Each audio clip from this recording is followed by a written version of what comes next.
దేవుడు ఈ దినం మనకిచ్చిన వాగ్దానం యోహాను సువార్త 14వ అధ్యాయం 27వ వాక్యాన్ని భయభక్తులతో చదువుకుందాం.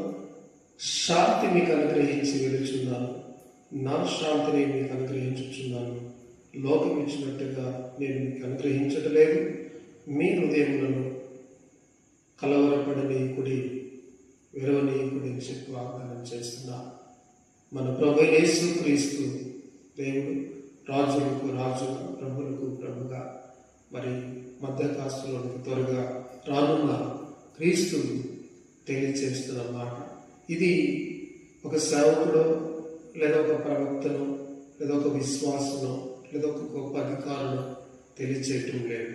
అందుకని బరబ్బతో యేసుక్రీస్తు ప్రభు చెప్తున్న మాట ఏంటంటే, బరబ్బ నీ రాజ్యం వేరు, నా రాజ్యం వేరు. నీ రాజ్యంలో ఆకలి ఉంది,